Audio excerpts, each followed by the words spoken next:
So I thank His Grace Amrish Prabhu, His Grace Panpragya Mataji, and His Grace Krishna Samarpan Krishna Prabhu for giving me this opportunity to share my realization on this verse. Okay. Hare Krishna Divanshi Mataji. Krishna. Okay. So today we are studying Sri Isopanishad, Mantra 10. I think about a week ago, Sanjay Prabhu, I think he's concluded Isopanishad Mantra 9, right? Yeah. So I think this verse is just, I think, a sort of continuation from the previous verse. Let me share the screen. So we'll start with reciting the verse.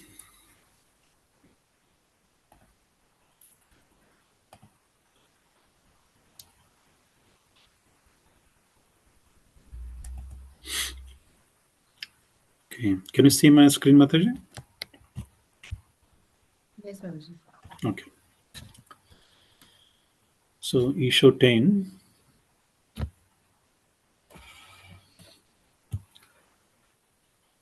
Anyad ebahur vidyaya Nyadahura vidyaya iti shushuma dhirana enastad vichachakshire anyat ebahur vidyaya Nyadahur avidyaya iti shushuma dhirana enastad vichachakshire. You want to recite, Mataji? Yes, Prabhuji. Anyad evahurvidyaya Nyadahur avidyaya Iti shushrumadhiranam Yenastadvichachakshare Anyad evahurvidyaya Nyadahur avidyaya Iti shushrumadhiranam Yenastadvichachakshire Anyad evahurvidyaya Yad ahur avidyaya Iti shushrumadhiranam Yenastadvichachakshire. Okay, thank you, Mataji. So, word synonyms and translation and purport. Jagadguru Srila Prabhupada Ji ki jai. So here, anyat, different. Eva, certainly. Ahuha, said. Vidya, by culture of knowledge. Anyat, different. Ahuha, said. Avidya, by the culture of nescience. Iti, thus. Shushruma, I heard. Dhiranam, from the sober. Ye, who, naha, to us. Tat, that, and vichachakshire, means explained. So, different certainly said by culture of knowledge, different said by culture of nescience. Thus, I heard from the sober, who to us that explained. So, translation here. So, here is said, the wise has explained that one result is derived from the culture of knowledge and that a different result is obtained from the culture of nescience. The wise has explained that one result is derived from culture of knowledge and that a different result is obtained from the culture of nescience. So quite straightforward translation. So as here, if you can actually, when you look at the word-to-word synonyms, so the word dhiranam, right?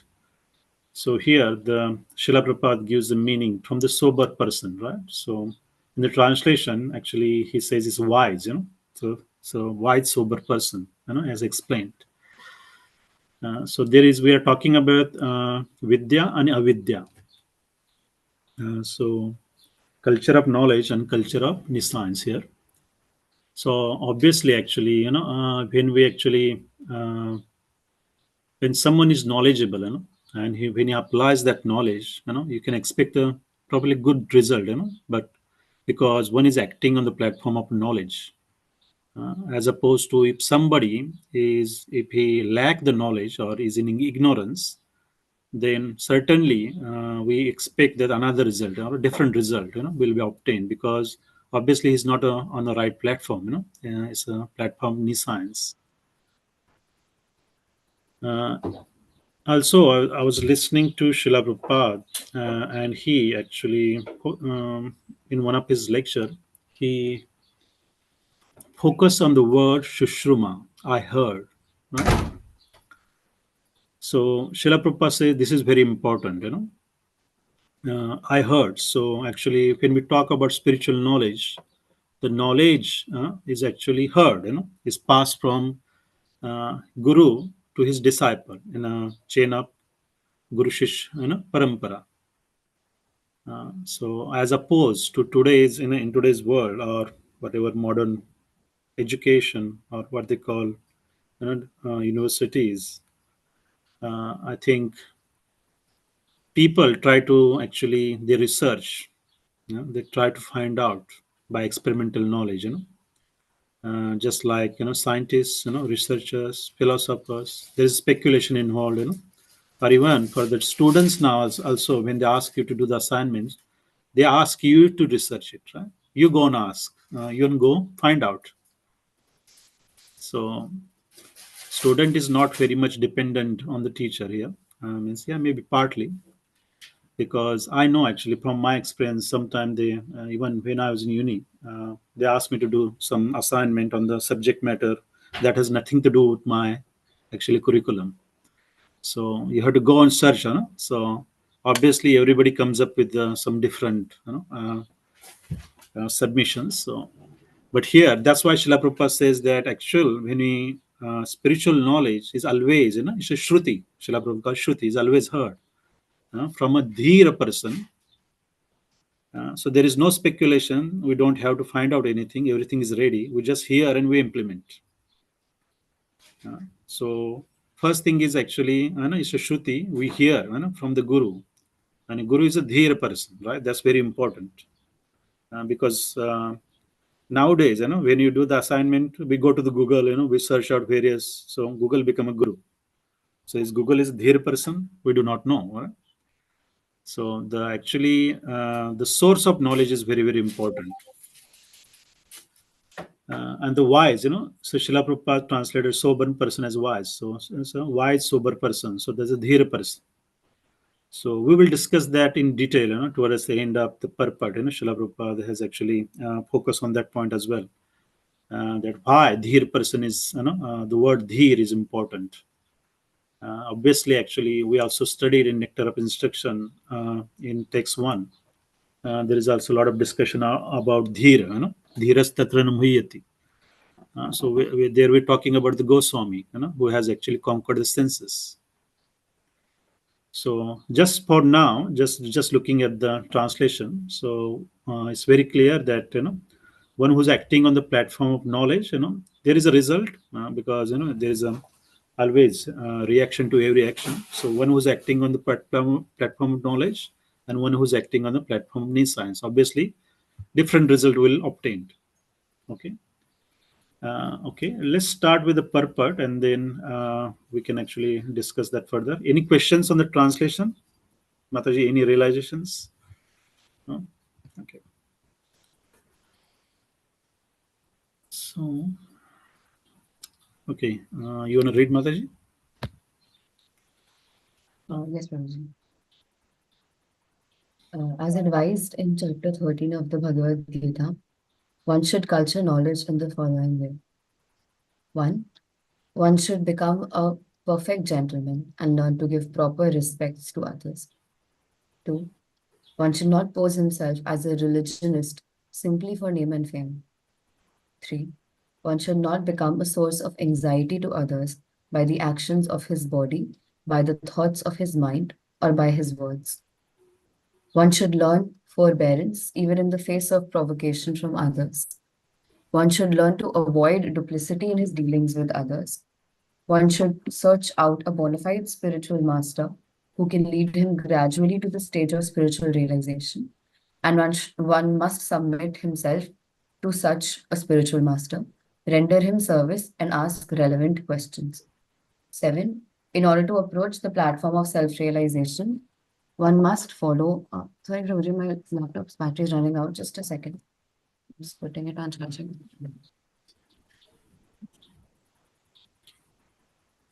Yeah, sorry. Um, Seventh, in order to approach the platform of self realization, one must follow the regulative principles enjoined in the revealed scriptures.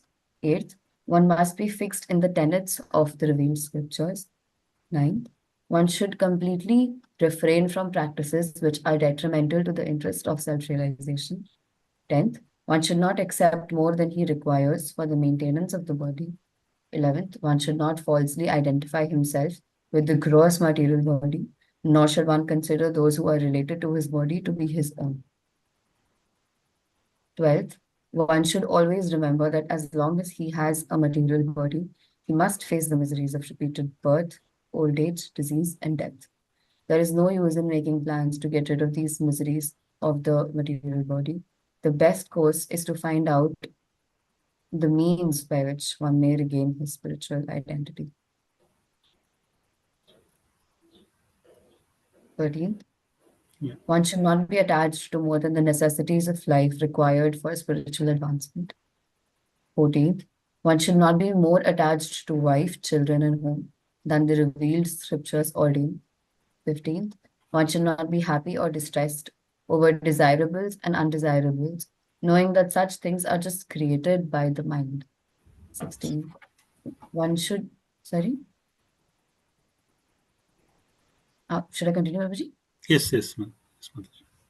One should become an unalloyed devotee of the personality of Godhead, Sri Krishna, and serve him with rapt attention. 17. One should develop a liking for residence in a secluded place with a calm and quiet atmosphere, favorable for spiritual culture. And one should avoid congested places where non devotees congregate. 18. One should become a scientist or philosopher and conduct research into spiritual knowledge, recognizing that spiritual knowledge is permanent, whereas material knowledge ends with the death of the body. These 18 items combine to form a gradual process by which real knowledge can be developed. Okay, thank you, Except for Mataji. these, yeah. So we'll stop here before we go further. So here, Srila Prabhupada has given this 18 statements, right? And that's constitute the knowledge, right? So this is coming from Bhagavad Gita, chapter 13, verse 8 to 12. So actually, we will go one by one because this is important because actually Krishna defines what is knowledge, and Srila Prabhupada has actually here he has simplified into the 18 different statements, very easy to understand. Where here is said that first thing one should become a perfect gentleman and learn to give proper respect to others, right? So this is it's a humility. Amanina manadina kritaniya sadahari. So even in Shishtastakam, Sri Chaitanya Mahaprabhu also mentioned the same point. Amanina manadina. We have to give all respect to the others, right? Keeping our ego to the side. So Srila Prabhupada actually says in Bhagavad Gita, humility means one should not be anxious to have a satisfaction of being honored by others. The material conception of life makes us very eager to receive honor from others.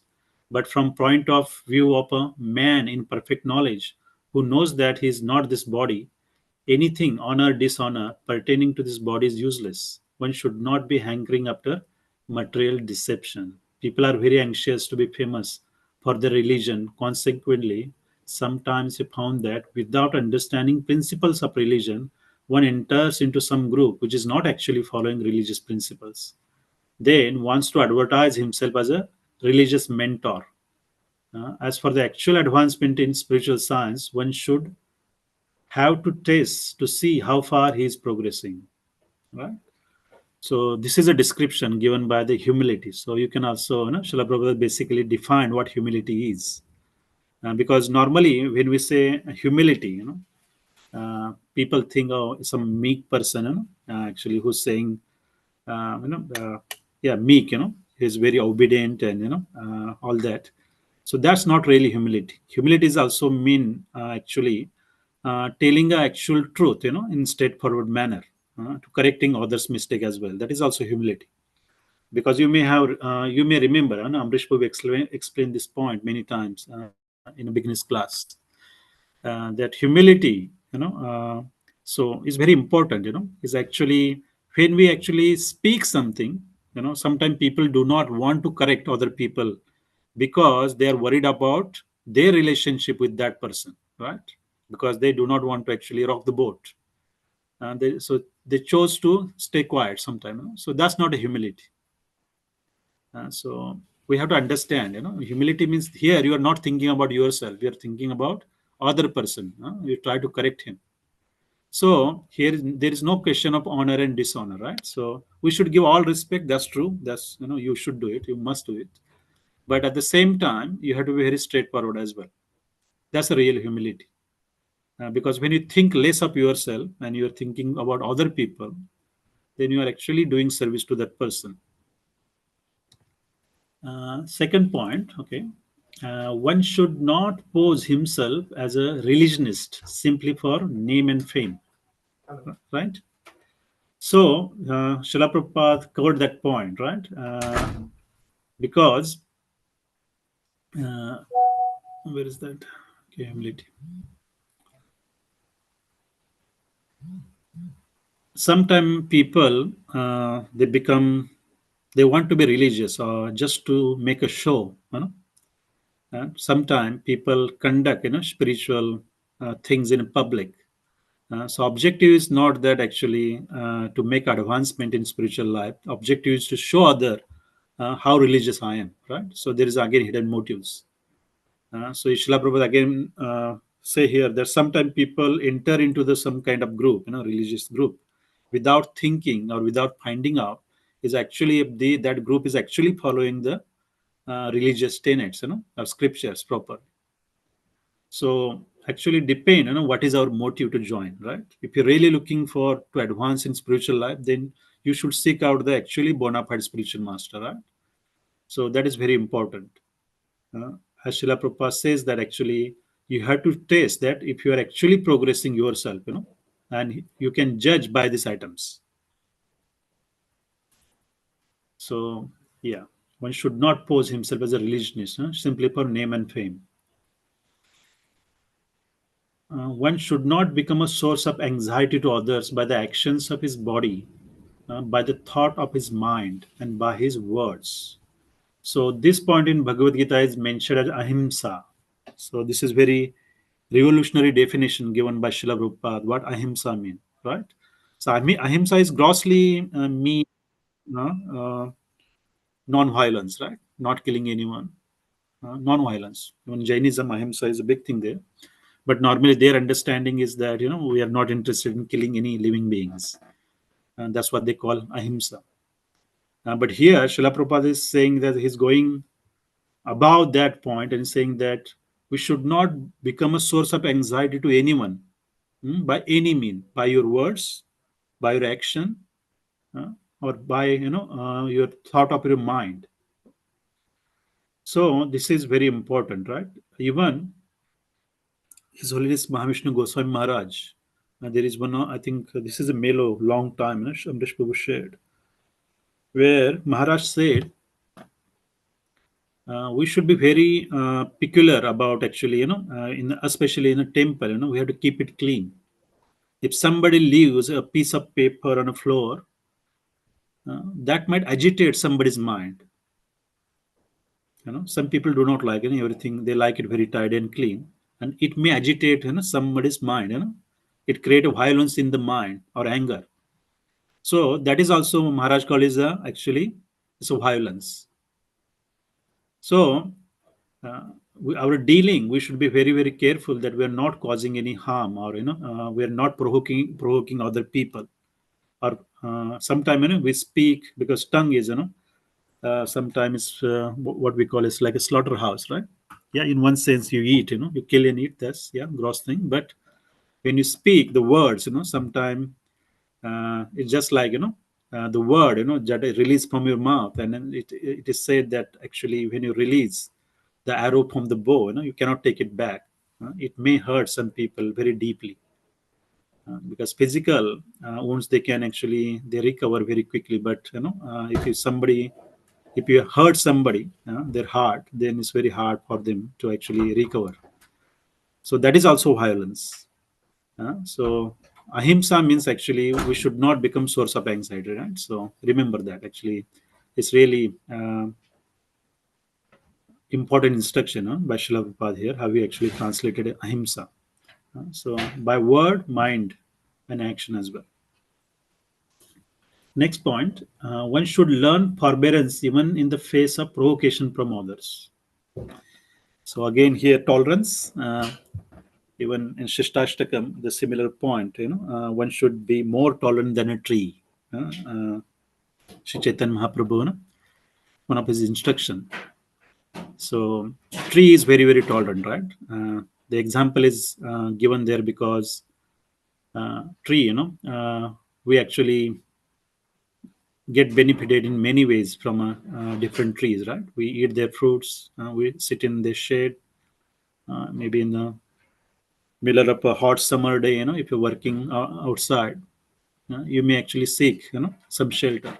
Sometime a person can come and want to cut that tree out, and he may be working very hard, try to actually cut that tree. He get tired, and he again sit in the shade of the same tree.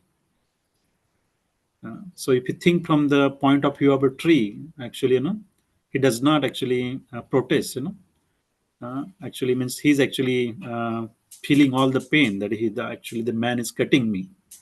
But again, he never refused to give him a shelter. So he's very, very tolerant, right? So that is actually example from the Shishtastakam. Actually, I heard that. So yeah, so even so for us to take away point is that one should practice the tolerance, right?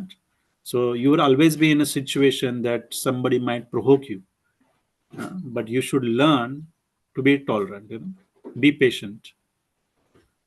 So that is also actually important quality in a devotee. So what Srila Prabhupada said, okay, non-violence, okay. Tolerance means one should be practiced to bear insult and dishonor from the others.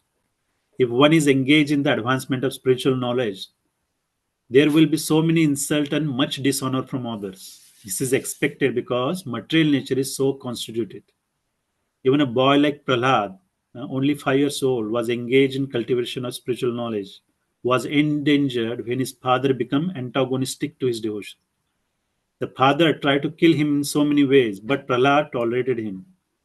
And there may be many impediments to making advancement in spiritual knowledge, but we should be tolerant and continue our progress with determination. Srila Prabhupada. So give this example of Prahlad Maharaj. We all know the actually pastime of Prahlad Maharaj. So this is example of being tolerant. One should avoid duplicity in his dealings with others, right? So again, this is diplomacy. Uh, Srila Prabhupada says simplicity means without diplomacy. One should be straightforward. Uh, that he can even disclose the real truth even to an enemy. As for the acceptance of spiritual master, that is essential, because without the instruction of bona fide spiritual master, one cannot progress in the spiritual science. I think that is next point. So here actually duplicity, right? So this is very very common in material world, and everybody is diplomatic in some way. Even in the actually workplaces, you see that all the time. People say one thing, they will maybe thinking something else, and they will do something else. So there is no actually uh, yeah, so there is a lot of duplicity, right? So sometimes we feel sometimes it's very hard to trust people. And you will even see in the devotee community as well the same things. It's not like that. You come to the temple or you go to some spiritual group and everybody's straightforward. So we are all with the actually propensity to make the mistakes. So this is there. But if you want to advance in spiritual knowledge, then this is one of the qualification that you have to actually obtain, right? Learn the art of being straightforward and simple. Okay, one should search out a bona fide spiritual master who can lead him gradually to the stage of spiritual realization. And one must submit himself to a spiritual master, render him service, and ask relevant questions. So this is also the same, right? Bhagavad Gita, Bhagavan Shri Krishna talks on that point, verse Bhagavad Gita 4.34. Tadviti tadvidi paripatena pariprashnena sevaya. So just try to learn the truth by approaching spiritual master, inquire from him submissively, and render service unto him. The self-realized soul can impart knowledge unto you because they have seen the truth, right? Same point. So this is very important that actually we should approach a bona fide spiritual master. That's very, very important because they are so called, there are so many so-called spiritual masters, but they are not bona fide. Some may be just religionist, whose business is to just show off. They are actually religious. So you have to find out who's the bona fide, and then actually you surrender. So Srila Prabhupada, as I say, that this is essential. Without instruction of bona fide spiritual master, one cannot progress. One should approach spiritual master with all humility and offer him all services that he will be pleased to bestow his blessings upon a disciple. This bona fide spiritual master is a representative of Krishna. If he bestows any blessing upon his disciple, that will make the disciple immediately advance without the disciples following the regulative principles. Or the regulative principle will be easier for one who has served the spiritual master without reservation. So this is the actually effect of a bona fide spiritual master. When you actually receive the blessings, so first you have to serve him, with all respect, with all humility, and then, if he please, he may bestow the blessings upon you. So basically, it makes your path easier, because even it is said here, Srila Prabhupada, that even following the regulative principle can become easier, for the disciple with the blessings. So this is very, very important because initially, when we ask people to follow the regulative principle, sometimes it's hard to follow all the rules, regulations. Some people struggle to even give up the tea, coffees, chocolates. It's hard for some people because they're very much attached. But when you chant and when you actually under the shelter of a bona fide spiritual master, these things become easier. But you have to be actually surrendered and serve him with a rapt attention. One, in order to approach the platform of self-realization, one must follow the regulative principles enjoined in the revealed scripture, right? So, yeah, that point is we already discussed. It's very important to follow the regulative principles.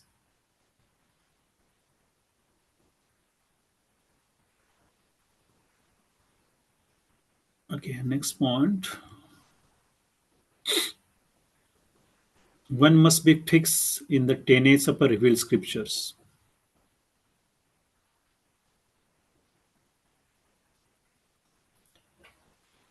So this is also important point because we say that actually, in many times I think it was discussed that we should actually lead the life according to the scriptures, right?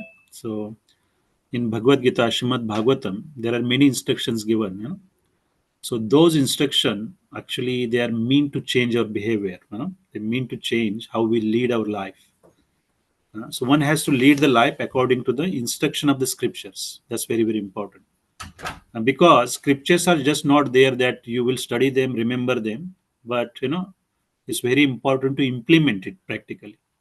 Because just having the knowledge is not going to help you unless you practically implement them.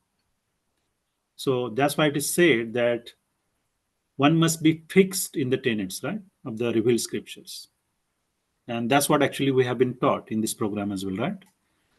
That now even Amrish Pur started this new program, self-realization, right? So it's a practical implementation of instructions. So this is the point, that we do not just study Bhagavad Gita or Srimad Bhagavatam, but we try to implement them in real life, right? So that is very, very important, and that will actually bring about the right change in the disciple, and that will help them to progress. One should not falsely identify himself with the gross material body, nor should one consider those who are related to his body to be his own. So this is basically, one has to realize that he is a spirit soul, not his body, right? And one should not consider, who is related to his body. So that means your family members, your father, mother, your wife, your children, So obviously we have the attachment to our family members. So Srila Prabhupada gives actually a very nice description on this. I think you should. Uh,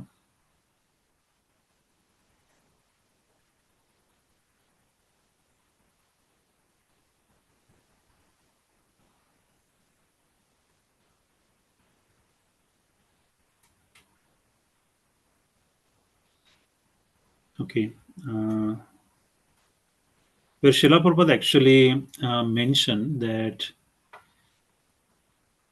Okay, I think that point is again, this again mentioned the similar point next. Okay, so here what it means is that yes, first you have to understand your spirit soul, so you're not this body. So we should not be focused on actually satisfying our senses, right? We should use our senses in the service of the Lord. So that is the point.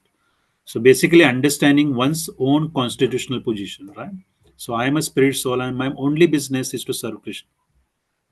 And in regard to your family members, say second point, that it doesn't mean that one should not consider to be his own. That means you have to detach from your family members. Srila Prabhupada says that you have to actually make an effort to make your family members also Krishna conscious. As long as they do not become impediment in your path of self-realization, there is nothing wrong. You can turn your home into the temple, and you follow all the rules and regulations. So you can help each other to progress on this path. So that kind of family environment is actually congenial for your spiritual development.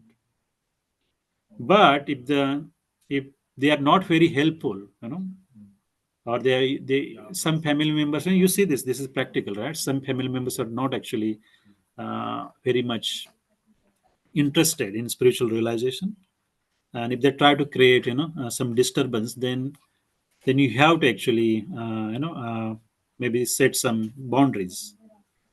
But actually we should not give up, we should be actually focused, because sometimes the kind of association we get is very, very important as well. Because if you are associating with the materialistically, materialistic people, or somebody who's materially very attached, then it will affect your devotional uh, progress as well.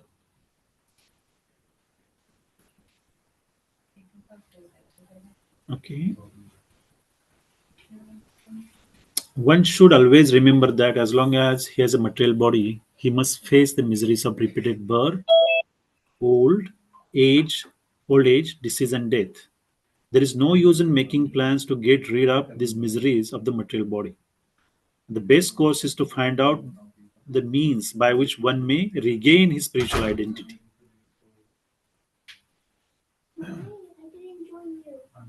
So, Janma Mrityu Jara Vyadhi, Dukkha Doshanu Darshanam, right? So this is very true, as long as actually we have this material body, So that's why Srila Prabhupada calls it a bad bargain. This material body is a bad bargain. Because the reason this is a bad bargain, because it actually brings along with it a lot of miseries, so taking birth itself is very painful, right? So this is very vividly described in the Srimad Bhagavatam, how actually child in the womb of mother suffers. And death, actually, you see, nobody's going to be uh, live forever, everybody has to die at some point. And As far as the old age and disease is concerned, we all experience it, right? There's no surprise. We all see it, this happening. And we also see that there has been a lot of efforts made in today's modern world to counteract it, right? So nobody likes to be old. So there are a lot of anti-aging creams, plastic surgeries, blah, blah, blah. We make a lot of efforts, but that doesn't really stop us from getting old, right? That is going to happen. And disease, we all get disease at some point, and our age progresses, this become more and more, right? Our body actually tend to be fragile as we grow older, so we have to suffer. So Srila Prabhupada says that we have to accept this, because Srila Prabhupada, he says that one should try to understand the distress of accepting birth, death, old age, and disease. There are descriptions in the various Vedic scriptures about the world of the unborn. So we already discussed that, and it should be thoroughly understood that birth is distressful, because we forget that how much distress we have suffered within the womb of mother. We do not make any solution to the repetition of birth and death. Similarly, at a time of death, there are all kind of sufferings. They are also mentioned in the authoritative scriptures. These should be discussed. As far as the disease and old age are concerned, everyone get practical experience. No one want to be diseased. No one want to be old. There is no avoiding this unless we have pessimistic view of material life, considering the distresses of birth, death, old age, and disease. There is no impetus for our making advancement in spiritual life. So yes, so these are the actually realities of everyone's life, and there is no way out of it. We have to actually go through all this. So rather than actually making a plan, getting out of this all these miseries, we should actually look for the permanent solution, that we should do not have to actually take a birth again. There should not be another body. Then there will not be any old age and disease. Best thing is to actually perfect, your devotional service, so you will get your actually original transcendental form. And you go back to the actually Krishna's abode, whereas there is no birth, date, no disease, no more suffering. One should not be attached to more than necessities of life required for spiritual advancement. So this one actually we studied that in Nectar of Instruction, right? So we should only accept what is necessary, right? Atyahar. So and the number 15 has similar, that one should not be happy or distressed over desirables and undesirables, knowing that such feelings are just created by mind. So Srila Prabhupada saying here that happiness and distress are concomitant factors of material life. One should learn to tolerate, as advised in the Bhagavad Gita. One can never restrict the coming and going of happiness and distress. So one should be detached from the materialistic way of life and be automatically equipoised in both cases. So similar instruction is given in Bhagavad Gita. In chapter 2, verse 14, Matra sparshastu kaunteya, shitoshna sukha dukkada, agama payino nityas tam tikshva bharat. So, son of Kunti, the non-permanent appearance of happiness and distress and their disappearance in the due course are like appearance and disappearance of winter and summer season. They arise from sense perception. O scion of Bharat, one must learn to tolerate them without being disturbed. Right? So we have to, as a devotee, or we're trying to be a devotee, that happiness and distress they're bound to come. Uh, we should not be under the false impression that we are trying to be Krishna conscious. We are actually chanting, we are doing service, that we will not become unhappy. Right? So, as per our past karmas, the distresses will come, and we should accept as the will of the Lord. We should learn to tolerate them. But only advantage of actually devotional service is that Krishna will give you all the strength to tolerate all the distresses. So that is very important, right? That actually even His Holiness Mahavishnu Goswami Maharaj shared this example that for a small children, when they are under protection of parents, they are always protected.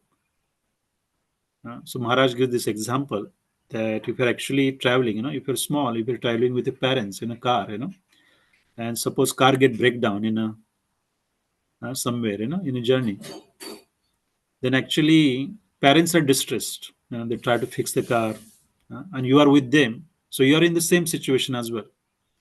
But children normally not much worried, right? They are going through the same situation.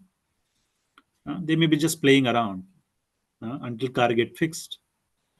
So that is a situation, when you actually dependent on Krishna, when you try to serve Krishna. You go through all that distress, but you are not very much affected. Krishna gives all the strength. Just like parents, they protect the children. Krishna will protect the devotees who are dependent on them. So this is actually important realization, right? So yes, everybody will go through the distresses, but Krishna will give the strength. If you are actually surrendered.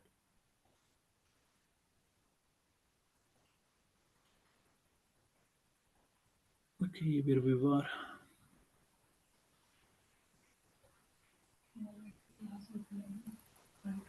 Okay, one should not be more attached to wife, children, and home than the revealed scripture ordained. Right? We discussed this point. So yeah, family is not an impediment as long as they are also on the same path. So as a leader of a family, you should make every effort to make your children or family member Krishna conscious, right? So that will actually help you progress. Uh, so we help each other, right? Even husband and wife. If you're both Krishna conscious, then you help each other to advance on this path. But there are practical problems we know, when you preach. Not everybody is actually very helpful in the family, but that should not actually stop our devotional service. And we have to actually tolerate it and then we progress. One should become unalloyed devotee of personality of God is Sri Krishna and serve him with a rapt attention.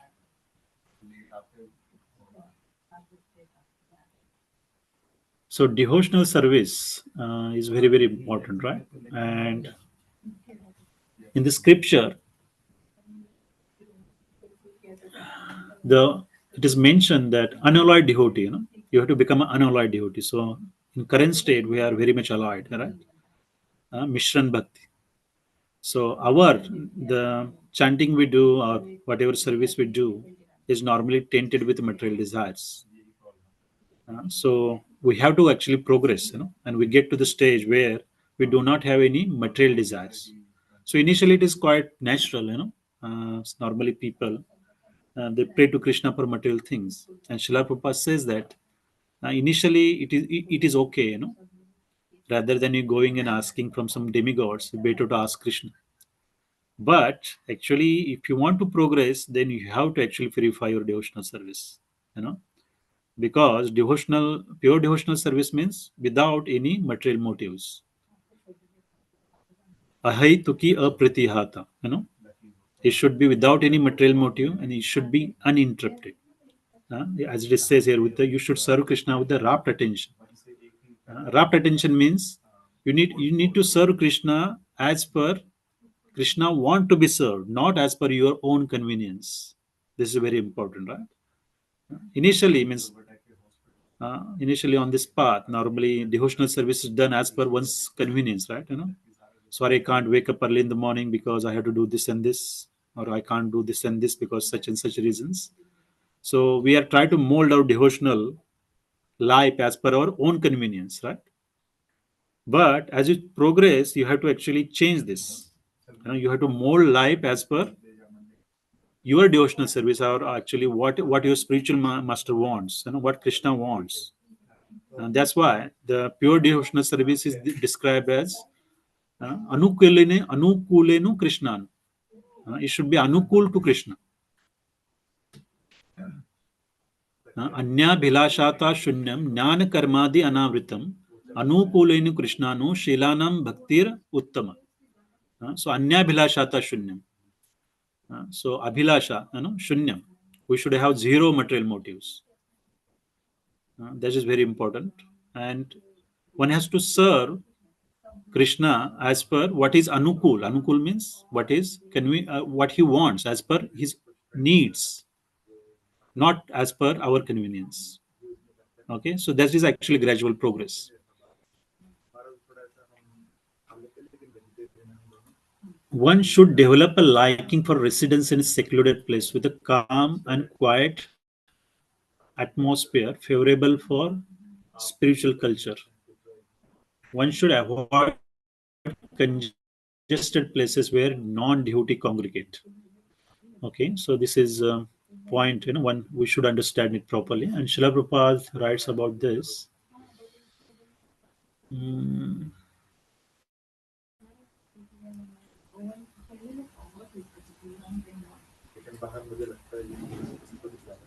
just a minute.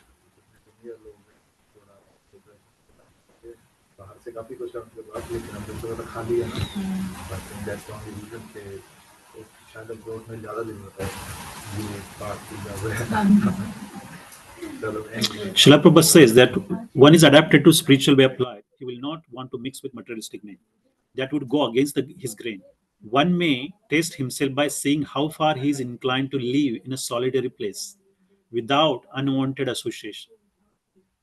Naturally, devotee has no taste for unnecessary sporting or cinema going or enjoying some social function because he understands that these are simply waste of time. There are many research scholars and philosophers who study sex life or some other subject, but according to Bhagavad Gita, such research work or philosophical speculation has no value. That is more or less nonsensical. According to Bhagavad Gita, one should make research by philosophical discretion into the nature of soul. One should make research to understand the self, and that is recommended here. Okay. So first point is that actually, what does that mean into secluded place? It's not like going into the forest, and nobody's there, and you're sitting there meditating. It's more important that actually association, whoever you are actually associating with, right? So you need to have actually association with the like-minded devotees, sadhu sang, right? That actually will help you progress. So that is very very important, and one should actually avoid uh, materialistic association or materialistic things that will become an impediment for your progress. So we study this in nectar of instruction, right? What is not actually very helpful to your devotional service. So the second verse, right, uh, talks about this.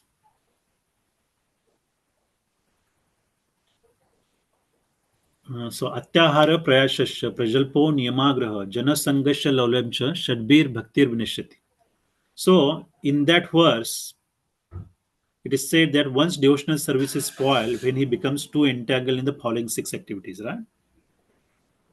So, means eating more than necessary, collecting more funds, over endeavoring, talking unnecessarily about mundane subject matters. So that is prajal. Practicing scriptural rules and regulation only for sake of following them, not for sake of spiritual advancement. Associating with worldly minded person who are not interested in Krishna conscious and being greedy for mundane achievements. So we already studied this in detail, right? When we studied the nectar of instruction. So you know all this actually instruction very well. So we have to actually follow these instruction very carefully, if you want to actually advance in the spiritual life. So in nectar of instruction, these instruction are given what is good for your devotional service, what is not good for your devotional service. So those points are very very important as well. And next one, that one should become a scientist or philosopher and conduct a research in spiritual knowledge, recognizing that spiritual knowledge is permanent, whereas material knowledge ends with the death of a body.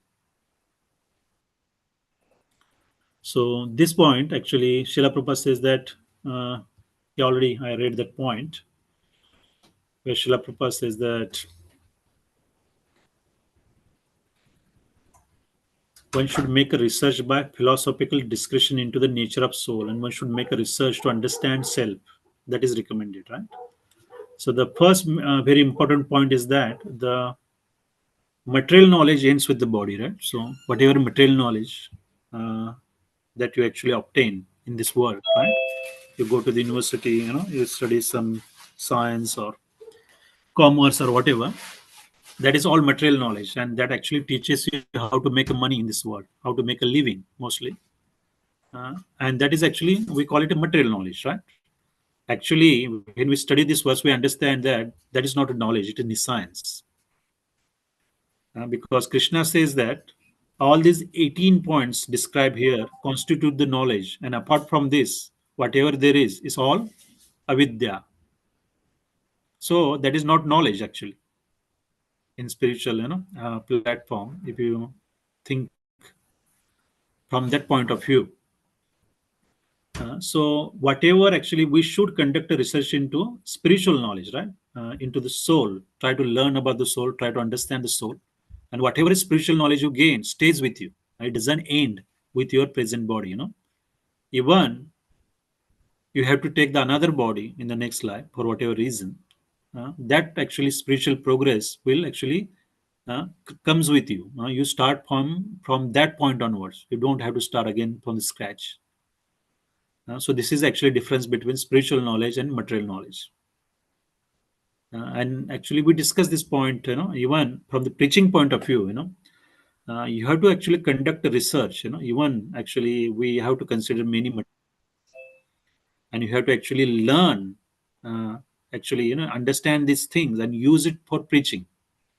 Srila Prabhupada said that if you understand all these things, and you understand spiritual knowledge in the depth, then you can able to explain that, more prominently to the when you preach to a group of people.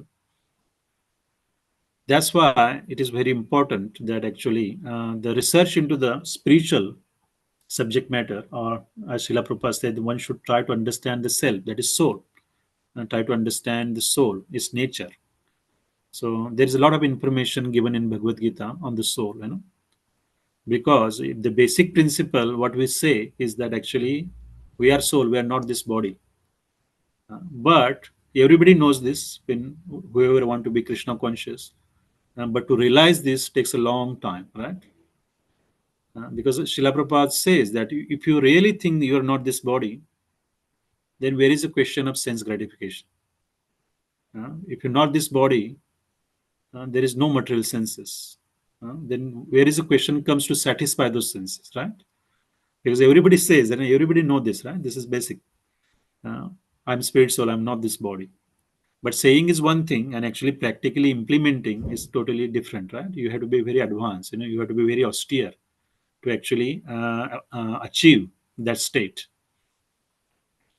Okay, I think we should stop here because we have only got 3 more minutes, and we'll continue next week.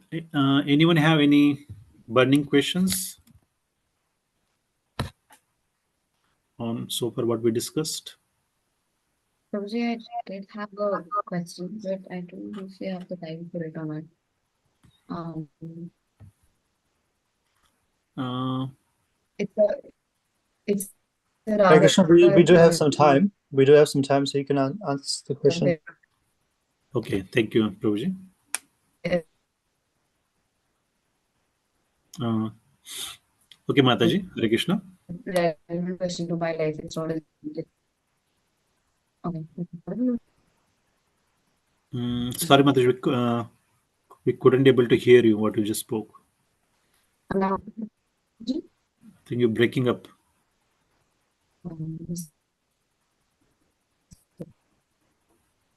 um, am I audible now? Any chance? Yes, Mataji, yes. Yes, Mataji, you can speak now. Yeah. Am I audible? Yes. You said regarding humility that humility is also telling the truth in a straightforward manner and not being afraid of correcting others. if need arises. Uh, is my Yes, understanding yes, correct? that's correct, Yes. Mataji. Yeah. So it's with regards to that, I had like a rather specific question because uh, we have a professor here who teaches us sociology, and he has extremely radical views on everything, which on more or less we do not agree with as a group of people, as a group of Krishna conscious people, and everything that he says. And he's a very controversial person generally on campus as well. And we have our exams starting in a couple of days. And the thing is that he asks very direct questions regarding religion and patriarchy and things like that.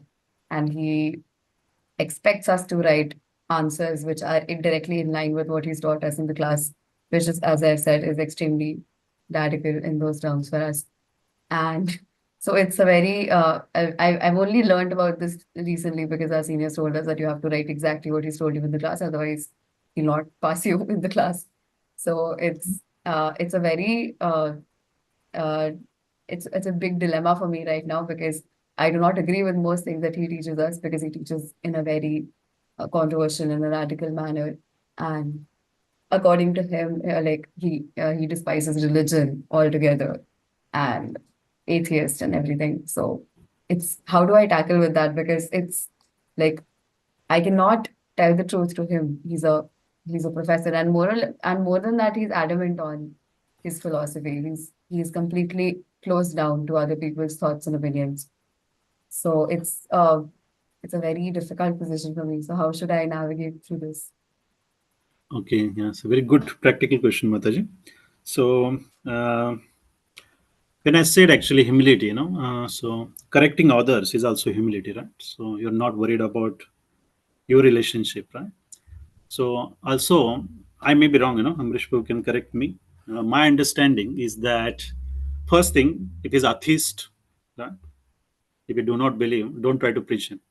That is also an offense, right? Because he's more likely going to offend Krishna again, So that's not very good. So yeah, do not tell him. So that means when we say correcting a mistakes, what I mean is that actually correcting the mistakes of the people who are under your shelter, or maybe you accepted it as a because Amrish also he mentioned in the past that do not give advice unless it is asked,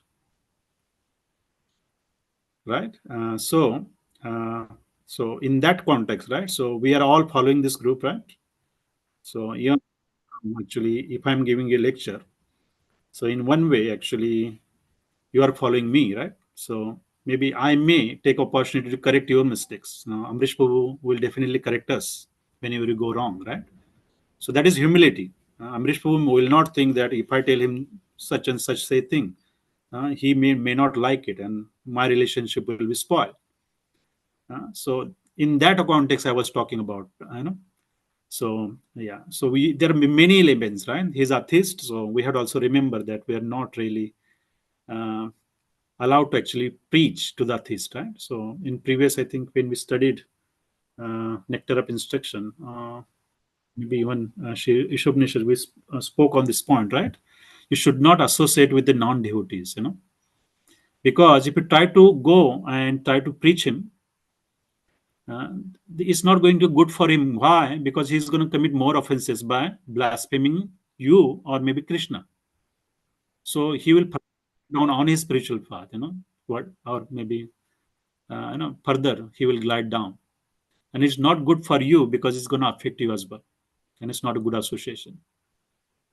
So that is actually, I think I do not exactly remember. I think that point came when we actually studied, I think, Nectar of Instruction. I'm pretty sure.